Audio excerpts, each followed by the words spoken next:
Well, since Defected acquired most of my masters, some not most, but most coming from that album, it was disbanded obviously because there was some records on there that I did collaborations with different people, and once Defected took most of the stuff that I did that I produced, it had to be disbanded. So if you go to Discogs and if you find a CD or the vinyl, Mm. you can be able to just keep that forever because that's going to be a piece that you might not see the light of day for. So that's what Shit. happened with that. But you can still get the singles on Defected. You can find them on Defected from the album.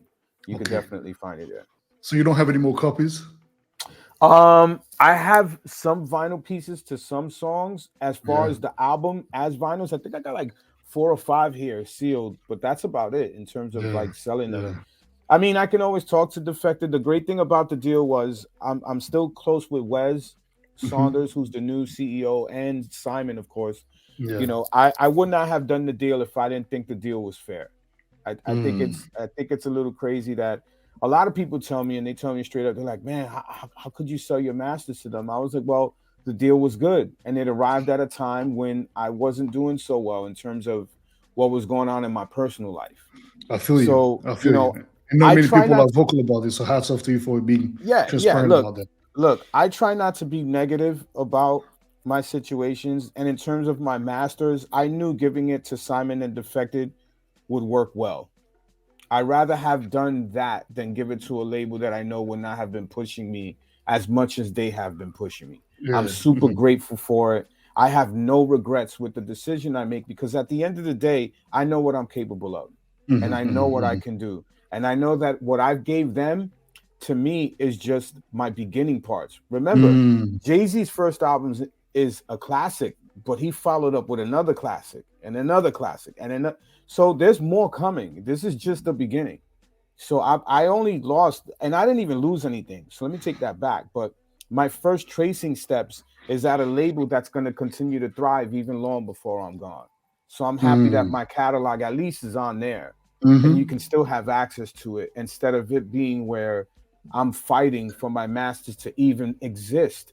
I Knock on see. wood, De La Soul's a perfect example of that, of what they Mm. had to deal with just to get their masters back, and finally it's out for the world to hear. So, I'm super cool with it. Um, I'm happy where it's at, and I'm looking forward to my second album and my third, and then of course the EPs that I'm doing. Man, I just love music. I love making music. I love being creative. I love doing silly shit that people think is weird and seeing if it sticks. But what do you mean by that? What do you mean by silly shit that people think is Like weird? Like, just silly shit. For instance, this is a perfect example. When I first did something with jazz in 2004, ooh, big tune. yeah, when I first did that record, I remember leaving my house in Brooklyn. I was living in Brooklyn at the time in Sunset Park, and I remember leaving after out of work. This is when I first got an MPC 2000 XL, and I had a Roland XV 2020 sound module and a digital workstation by Roland. I'm gonna say it's the VS 1880, and I did something. We're getting technical here. Yeah, yeah, yeah. So these are just three pieces. It's on my Instagram if you search through my archives, and I explained my first three pieces before I had a computer on what songs I made Just Dance on Something with Jazz and all the early records that I did. So I did this record called Something with Jazz. I had the beat, everything was great, and I wanted to rap on it. It was just I was just in love with hip house ever since I was young. And I Hmm. remember when I did it, and I brought it to Alex Alvarez's house because he was a good mix engineer. He was engineering. He was an intern at Bass Hit Studios, which turned out to be MAW Studios, and he was the intern. He was working with Arnold Jarvis one night, and I bought him something with jazz, and I played it for him in what they call the B room, which is like a smaller room. Bodie, when you go to a big studio, they always got a smaller room. So we were in a smaller room, and he heard it, and the first thing he said was, "Yo, you crazy? This ain't gonna work. This is old. Like this style is dead. Like no one's doing this. Why are you even attempting it?" I was like, "Well, Crazy. it doesn't matter. Like, what do you think of it though?" He was like, "I like it. It's got a vibe to it. I think it's dope, but I don't think this is gonna sell." I was like, "Well, what do I have to lose? Let's just fucking do it anyway." Hmm. Hmm. So he took it to his house in Queens. did something he wasn't supposed to do, which was give it out after he mixed it, and he gave it to DJ Gregory. Gregory then gives it to Bob Sinclair. Bob Sinclair is playing at a gig, I believe, at a venue called Queen in Wow. Paris or something like Oh that. yeah, Queens, Queen, the Yeah, Queen. Yeah, yeah. he plays it 3 times. The play 3 times. The place explodes. Gregory calls Alex the next day and says, "Yo, that shit's a hit." Bob played it Whoa. 3 times. Alex relays the message to me, laughing and saying, "Yo, this is gonna be big." And I was like, "Is it?" And then he reveals to me that he gave it a promo to Gregory when he wasn't supposed to. So Yeah, yeah, yeah, kind of yeah. mad and laughing at the same Licking the time. record without really, Right, but it actually helped the record again eventually, I right, guess. right. So we already got the first preview of how we thought it was going to be perceived in the club at the fact that Bob Sinclair played it twice or 3 times Yeah, at this venue. that night. Yeah, So yeah, yeah. we already knew it Queens was is there. the Queen is like it's a massive, massive, massive, massive house. I mean, in Paris, like yeah, Yeah, it's I, I've renowned. I've I've I've never really been, so I wouldn't really know. But it Let's turns out that he rocked it that night, and then that was when we knew we had something. damn brother. Yeah, Yeah, that's this is why, mm-hmm, Bodhi. This is why I always tell young producers, keep putting your stuff out there. Just hundred do it from percent. your heart and throw it out there. And if it sticks, it sticks. If it don't, move on. Don't keep your art to yourself. You're only Never. gonna it only hurts you by just keeping what you think is gonna work and what's not gonna work, because then you start fighting with yourself every time you create something, and it should never be that way. Let the people determine how good Yeah, your music is. Always, always. and they might not like it, and that's okay. It's all right. I Yeah, mean, yeah, but there's yeah, always going to be somebody who's going to love a record you put out. It might not be the mass, yeah. it might not be this or that, but interesting, man. So,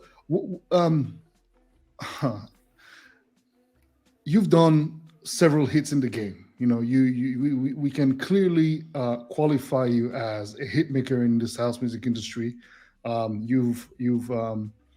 You've dropped records, as you just said. Something with jazz, the bump, put your drink. Put your What drink was it? down. Put your drink Yeah, put down. your drink down. Yeah. Obviously, just dance. I mean, whenever you drop that record, everybody just like gets on the floor, baby powder left and right. It goes crazy. But any of your records being dropped on a dance floor, that deep inside hard drive remix you did. I mean, that edit, but everything you fucking do is crazy. And that's one of the most amazing things about you. You've managed to um, be commercial without being commercial. You've managed to be Mm-hmm. mainstream without being mainstream. At least mainstream according to our standards in the house music scene, right? Or the soulful house music scene, I would even say. What would you say are those numbers as far as if you compound them through the years? What kind of, if we're looking at them in terms of streams nowadays, what would a record like Just Dance be uh, from the moment it became a hit to now? Man, I don't know. That's such a great question. Um, it's a great question because we're in a whole different era. We're in an era where allegedly numbers matter, streaming numbers matter.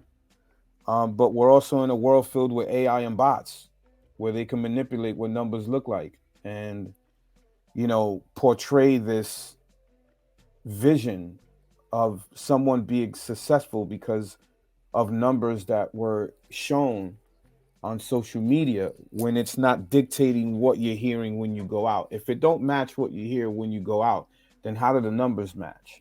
If you're not hearing, for instance, if there's a record that's doing 50,000 or 60,000 streams, but you hear it often wherever you go, then that's understandable. When you get a record that's doing 20 million streams, or it's the number one YouTube stream music video, or whatever, but you're not hearing it everywhere you go, you start to question everything that's put in front of you. For the viewers that are watching and don't know, there are click bots, there are bot farms, there are things Oh, where and for sure, places without a that, doubt. yeah, you can pay, and there are just giant phones everywhere, and they're just clicking machines, and that's all they do all day, every day, 7 days a week, 24 hours a day. So I don't look at numbers. I try not to, again, worry about numbers and what they represent. I just try to make I just try to make music that I want people to remember, and that's all I want to do, man. Is just make people Mm, feel good and make sure they remember it. And the way I test my music too, Bodhi, this is a secret, and I always tell mhm, people the way I test my music is on kids, man. You know, mhm, play it for the mhm, kids. If the kids dance to it and they mhm, like it and they love it mhm, and they at least vibing to doing this in front of you, Bodhi, you got something. mhm. No, even whenever you create something and you got a I little know. kid doing this, You're good. it's good to go. Yeah, you're good to go. Yeah. There's nothing to talk about. Put it out, and just But see if the kids gravitate to it. which I agree with you. But to circle back to what you were just saying about the numbers, farm boats aside, right? I do Hmm. believe, and I've seen it. Um, uh, your argument does that can get contradicted because I do believe that there are records that do well online through the Hmm. streaming realm of things, just because um, some records just won't necessarily get to the clubs or necessarily nowadays was the amount of music that's being dropped. Um, Even though I do agree with you that you have to distinguish, between what is real, what is fake, and it's extremely hard. Hmm. But I still believe that when people say, "Oh, it's super hard to make a living from streamings," I tend to agree.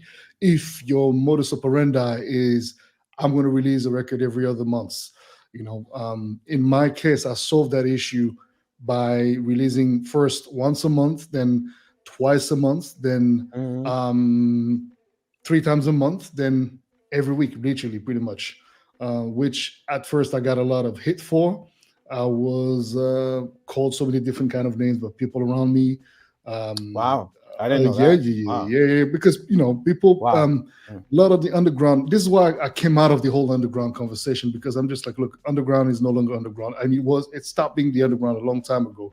I would say mid 2000s or something. I start seeing kids, anyone going to underground parties with super trendy looks, and like underground for me was just a t-shirt, a pair of jeans, or pants, basic fucking sneakers, and Yeah, people getting fucking sweaty.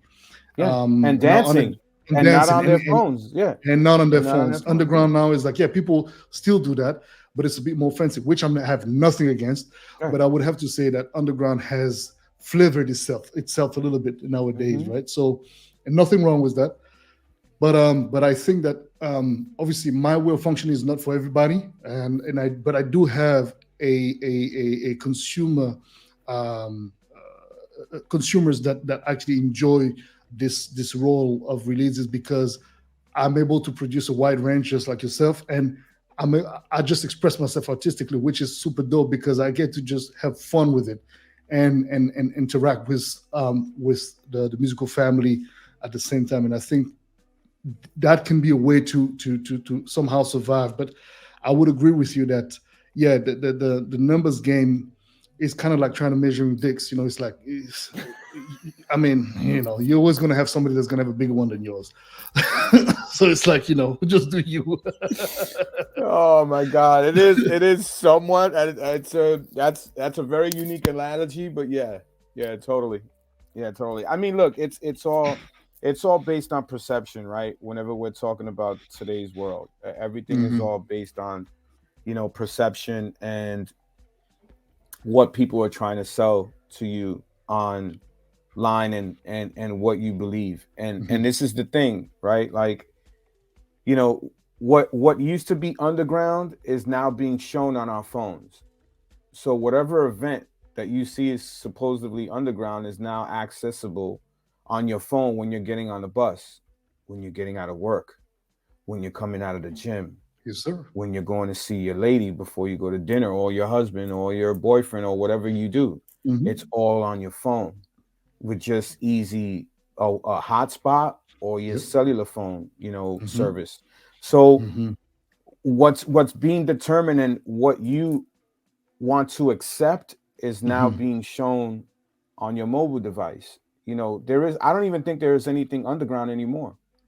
I mean, I've been to events where I've seen people just go there because they saw it on Instagram and thought it was cool, but don't have no clue on what is actually happening, Yeah, yeah, yeah, yeah. what type of That's music they're yeah. listening to. But That's they one of just, the issues. Yeah. yeah, it's another thing that's coming in. And I'm listen, at the end of the day, this is all it's meant for change, but I think there has to be some point where education is key to some of these people that are posting their things. It's one thing to be, you know, I guess it's like a weird dance, man, between what's happening on social media and what people are actually seeing when they're there, because it's so easy to film a great moment, Yeah, but it doesn't tell the story of the entire evening. I agree It with you, brother. doesn't.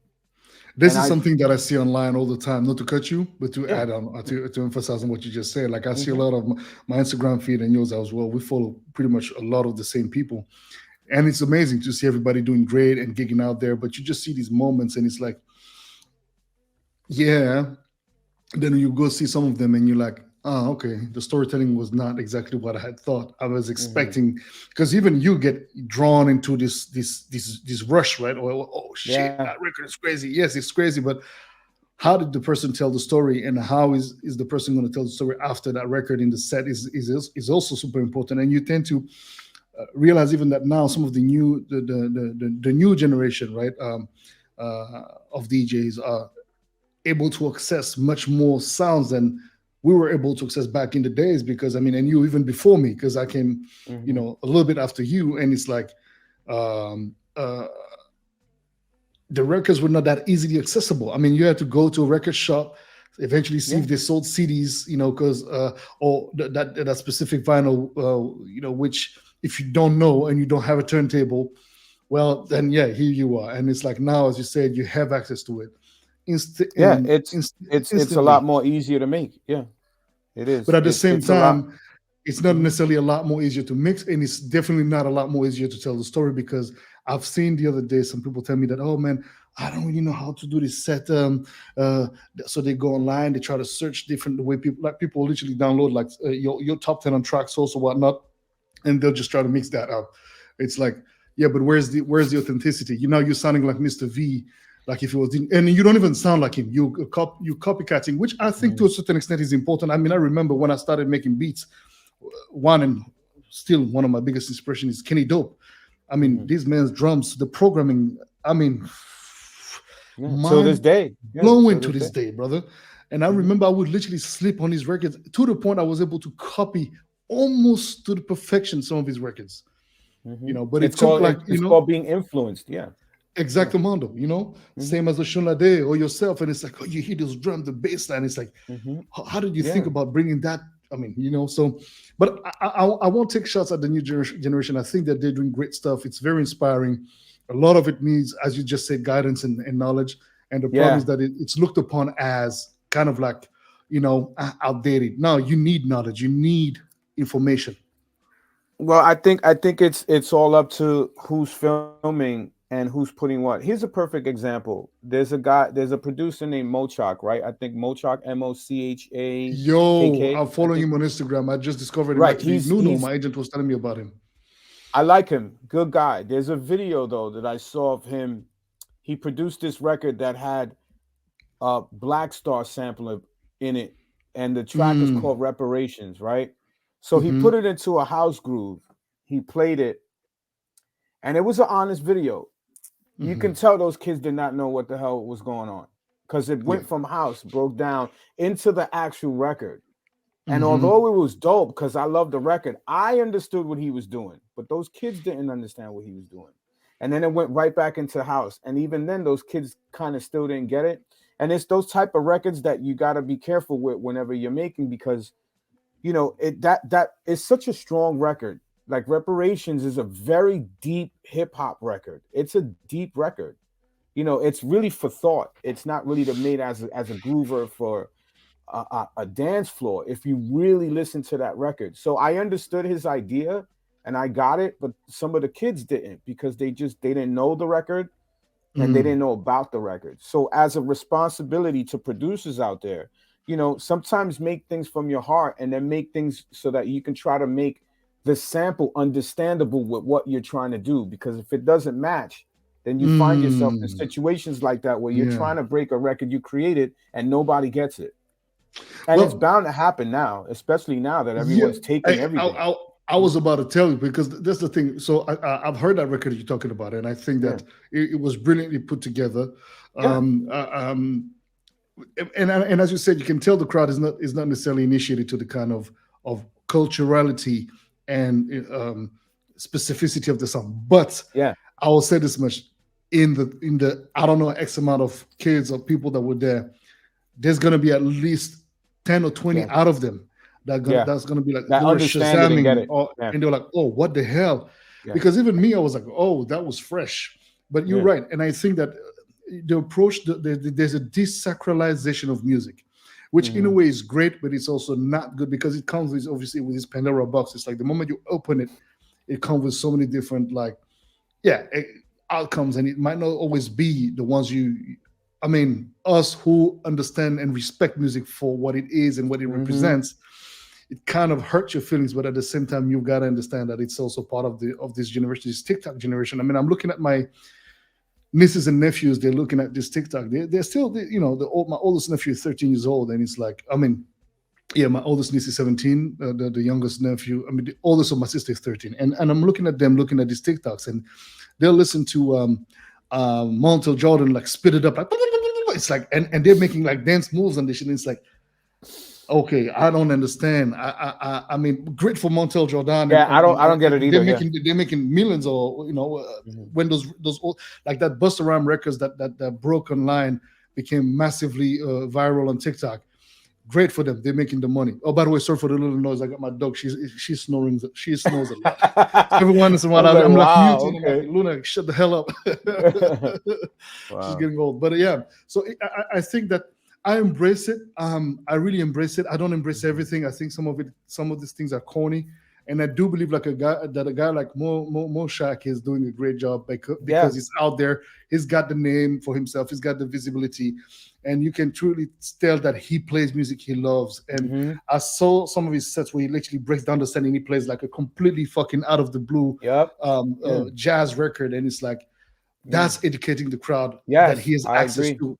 And I and agree. and I was kind of like doing the same thing when I wasn't the first to do like R&B bootlegs, but I really embraced the bootlegging of R&B tracks with my ancestral soul interpretations mixtape Yeah. back You in gave the it your own flavor. Yeah. you feel me. So Hmm.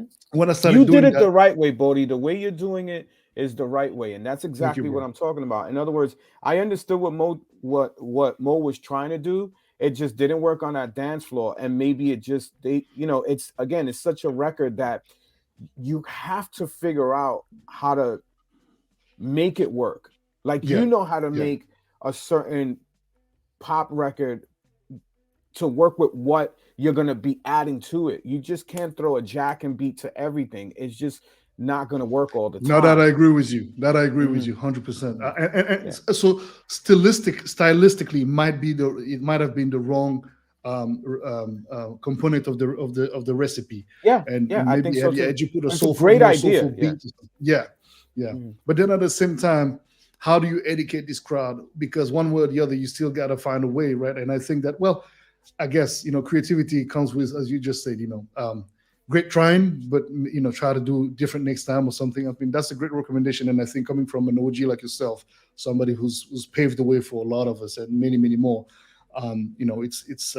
it comes with the necessity of taking that kind of comment with humility and say, well, I may not agree with you, but guess what? I Mhm. might try that another way. And Yeah. talking about that, when you so you grew up in the 80s.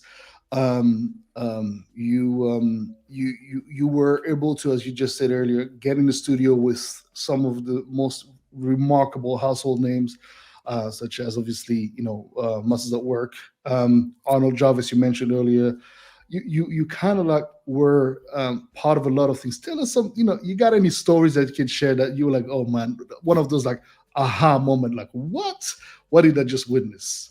Oh man. Wow, there's a lot. I can tell Well, you a drop Will them. Smith story. Go ahead. He didn't hit me though, but I can tell you a Will Smith story. Um, Y'all gotta live uh, Whispers alone. He's having a lot on his plate at the moment. this was yeah, I know, right? This was, I think his album was called Millennium, I believe, and that's the album where Masters at Work is on that album. So, God, I can't believe I want to tell you this story, man. All right, You don't have to. so okay, so I'm working at MAW. the office, Masters at Work office, and I'm like, I'm not the intern, but I'm like the assistant to both Kenny Hmm. and Louis. So I had to go to FedEx, and I needed signatures to be done so I could send out these FedEx packages that I had to send out. So Hmm. I get a call at the desk where I'm sitting at, and it's Kenny on the line, and Kenny's like, "Yo, I need you to come into the lounge, studio A lounge." And I was like, "All right, perfect. Well, I need you to sign something." So I take the package. I get to Studio A lounge. As soon as I walk in, I got Will Smith to my left, literally at shoulder right here, like literally right here where my shoulder is. Damn. And I'm like, "Oh shit! Like, hey, what's up, man? Like, oh my god, like it's Will Smith." So I got Steve Barkin is sitting down, Kenny standing up. They got a Sega Genesis because this was in the 90s, I think, 90 something. So 98, 99, I think, or something like that. So we got like a Sega Genesis all laid out. I guess they were playing games. And then I guess one of Will Smith's boys was sitting down. And the first thing he says is, "Hey, young man, what's going on?" So he gives me a hand. So I give him his hand. I was like, "Yeah, I'm chilling. I just needed to get this package ready." So Kenny's signing the package. So he goes, "Hey, let me ask you a question." This is Will Smith. He says, "Hey, let me ask you a Hmm. question." He goes, "How do you clean your ass?" And everyone in the studio starts laughing. And I'm the only one looking around like, dude, did he just ask me how do I clean my ass? So I said, I take toilet paper and I wipe my ass. So I started laughing like the way you were. You know, everyone's laughing in the room. Kenny's laughing. So he goes, "Okay, okay. So that's how you clean your ass?" I was like, "Yeah." He was like, "Okay, so let me tell you something. If I took a shit on your arm, and if you take, you know, if you needed to clean it, how do you clean it?" I said, I would take toilet paper and, wipe it off my arm. And he was like, "Okay, so if you smell your same arm after you cleaned it, you think your ass is clean?" And I was like, and everyone's still laughing in the room. And I was like, "Not really." And he was like, "Yeah, well, you just learned that you need to use baby wipes." And he gave me a hug. And ever since then, I have used baby wipes from that day to where 100%. we are talking to you today, brother. You wiping your ass with baby wipes. Yo, brother, Yes, sir. that's the way to, Always. man. That's the way to. I mean, Always. same here, brother. You know what? He taught me to have a clean ass. And I am forever 100%. grateful for that, man. To Brother, Will clean Smith for ass, that. clean balls is a That must. is how I met Will Smith, and that is a true story, man. And it's documented now. He'll probably remember me, maybe, but maybe not. I hope he doesn't remember me. I don't ever want to be remembered for that. So that's a true studio story, man. Out of a lot Wow. of them that I have, but that Will Smith one was great, man. Was Yo, man, super remarkable. And super it's cool, actually man. a very interesting way of actually bringing the topic and making people laugh. Damn, man. So, Yeah. all right. So from being an assistant to both Louis and Kenny, Hmm. um, and also working on your craft at the same time, I'm pretty sure. Hmm. What was the process to the making of Welcome Home? How did it came about? And when did you feel like it was ready to drop? What was that about? Well, the first album, I remember. I think it was after something with Jazz, bro. I think Hmm. what first of all, Just Dance was never supposed to happen on Vega Records. Never. Hmm. It was actually supposed to be Frankie Feliciano's record, but something Reconstruction. freaky happened. So I had Just Dance as a demo, and then I had this other track called Deep House Music with Miss Patty and Alex Alvarez that I was gonna put out. Woo! It's an That. older record, yeah. Oh my God, that So record! Oh my God, big so I tune, had I big had those tune. two records, and they were both demos. And I remember Frankie Feliciano was like pressuring me to do something because I already had my first EP out on my label, and then he wanted to get something for his label. And then, of course, I worked for Louis, so Louis like, "Yo, you got to give me stuff since I'm hearing that all your stuff is good. I need to hear what you're doing." So I was like, "Okay, cool." So I did Just Dance, and I had Deep House Music, and I felt too much, well, not too much pressure, but I felt like I owed it to Frankie to Mhm, just give him whatever I had done already, and that was complete and finished and mastered, which mhm. was Deep House Music. So I gave it to Frankie, and Frankie said yes, and he ran with it, and he put it out. He did his own mix. It came out on Reconstruction label, Yes, and sir. then comes Miami Winter Music Conference 2000. I'm gonna say 4 or 5, and WMC Winter Music Just Conference, Dance right? is in demo form. Right Mm. before that, because obviously at that time, myself and Alex, we were starting to rise up in the ranks with Frank Roger and Yeah, everybody. We yeah, were all yeah, coming out as absolutely. the Five Beats, The five Spinner, beats, I all of remember. us. Yeah. So we started, all of us like were just putting things out and just really getting our own labels taken off the ground, Real Tone, Soul Channel Music, whatever. So I had Just Dance as the demo. I had something with Jazz as a demo. So I didn't want to give him something with Jazz because I already knew what was coming, Bodie. So I wanted to keep that one for Soul Channel Music anyway because I needed to have Mm. something that I put out that I felt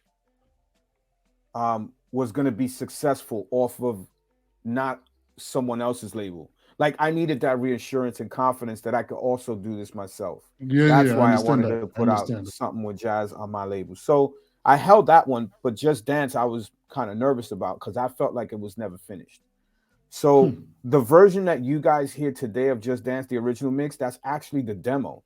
That's not even Oh my gosh. what I considered as finished. That was just a demo. So flashback to 2006. I'm in his hotel room. We're at the Casa Grande, Mm. and I remember I had the CD demo, and Louis on the phone, and he's got shit everywhere, vinyl and CDs all over the place. And he's like in a t-shirt. He's not even really dressed. Like he's got like his beach shorts because he just came from the beach, and he's just yapping on the phone, and he's pacing back and forth. He's not even listening to me, and he's like, yo, while he's on the phone, he's like, hey, put that demo on, and I'm like, yeah, but you're on the phone, and he's like, just put it on. I'm on the phone. I think he was on the phone with Anani, I think, at the time or something. Hmm. So I put the demo on, and of course he's on his phone. He's walking back and forth, and he's just yapping while the demo's going. And I'm just like, fuck, man, he don't like it. Like he's not even listening. He's not even Yeah, interested. so he's just walking back and forth. Midway through the demo, he finally gets off his. It was a StarTech, a flip phone, one of the StarTechs. So he Yeah, I remember closes those it, phones. Yeah. and he sits there, and we're already halfway in the demo, and he's just sitting there, and he's Yeah. looking at me, and I'm just there with my head down. I can And visualize Louis doing that because then we're that's going, yeah. And Louis just there like that. He looks hmm bored out of his mind, bro. And hmm then, it comes where I put like the little percussion part comes, and then the Rhodes solo comes, hmm and then it ends. And he was like, "That's it?" I was like, "Yeah, that's it. It's called Just Dance." So he's like, "All right, it's perfect. I'll give you a contract on Monday." I was like, "But it's not Louis, finished yet." He was like, "Oh yeah, it's finished." it's finished. I was like, Genius. no, no, no. And I was straight up adamant, Bodie. I swear to God. I told him, no, I need a hat. I got to add a hi hat and all that. And he was like, no, No, Vic, less is more. Just trust me. 100%. It's good to go. I was like, I don't believe you. I told him, I don't believe you, which is probably something I should have never said. And he was like, okay. So he took the CD the next day at the Masters at Work party.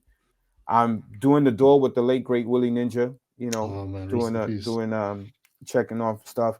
And I remember like if it was yesterday, Doris G, who does a lot of his merchandise whenever he's DJing, ran up to me, Hmm. came outside, and just gave me this hug. And in my ear was like, hey, Louis playing your demo, and people like it. And I was like, yeah, okay. So I bypassed it, right? Hmm. 20 minutes later, I get two people come out. This guy named DJ Lucho and somebody else come out, and they give me the hand, and they say, yo, man, whatever record that was Louis playing, that's yours, man. It's super dope, man. I really like it. Hmm. You think we could get a copy? I was like, of what? And he was like, he played one of your demo. He said it was yours. I was like, yeah, I don't know if it's gonna come out, because I didn't know. And then 20 minutes after that, Maritza, his cousin, Yeah, who yeah, does yeah. the Of door for him, course, runs out Marissa. and Yeah. tells me, hey, he's playing it again. He's playing your demo again. And I was like, what? And they were We like, got yeah. So something I here. took I took my earpiece out and I went and I saw it for myself. And then Phil D from Dance Tracks at the time Mhm. came up to me and he was like, hey, when are the promos coming out? We need to get promos in the shop. And I'm like, of what? And he's like, hey, it's a Just Dance record.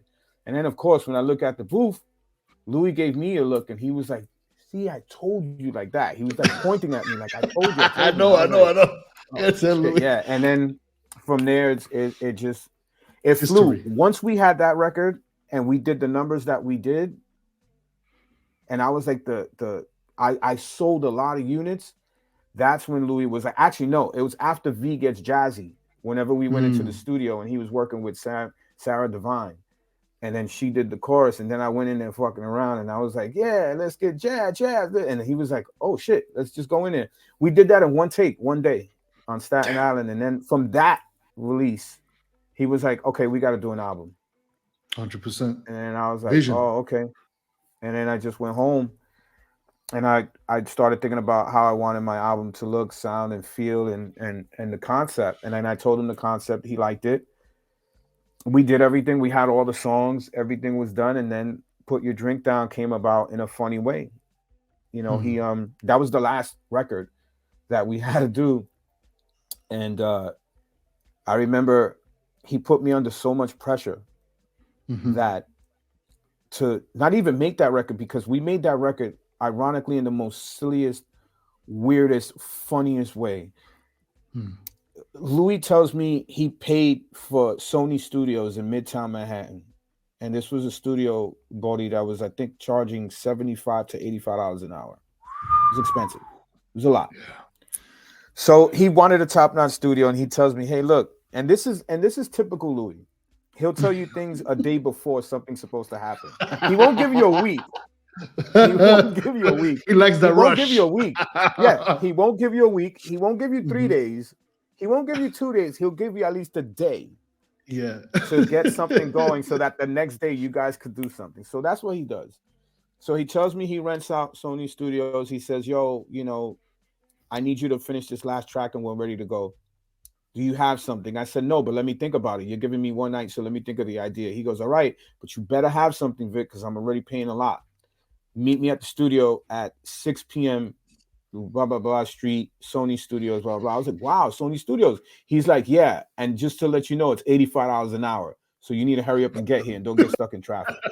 So I'm like, "All right, cool." So the whole night I'm under pressure. And I always tell myself I like being under pressure because sometimes something, works for me. It 100%. wasn't true that night. It was the first time I ever caught writer's block, ever. Oof. I couldn't think of anything. I was in my studio from I'm gonna say from 7 o'clock to like 1 in the morning. And I'm only gonna say that because there was a Knicks game on that day. And I stopped going to the studio because I want to watch the game. And when I went back into the studio, I couldn't think of anything because the team lost and I wasn't in the right frame of mind. Yeah, yeah, yeah. Midnight comes, my lady goes to sleep, her son goes to sleep. It's all quiet in my house. And I'm up at 2 in the morning trying to figure out. I'm not on my computer. I'm just watching TV saying, what the hell am I gonna do tomorrow? I think I'm gonna lose this thing. Louis is gonna be furious. This man's gonna be paying all this money, and it's probably gonna come out of my royalties or my advance. That's the first thing I thought.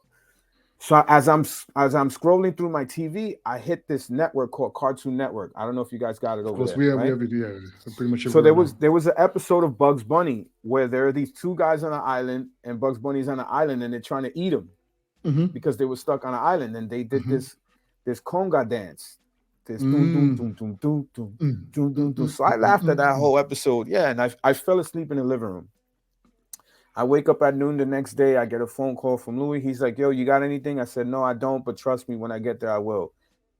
He's already pissed. "No, I don't like this. I don't work like this. I like to work with people who at least have a skeleton, something." I said, "No, I don't have it, but trust me, when we I get will. there, I have this idea." So immediately, Bodhi, I said to myself, I got to take that riff of the Bugs Bunny thing because that's all that kept running through my head.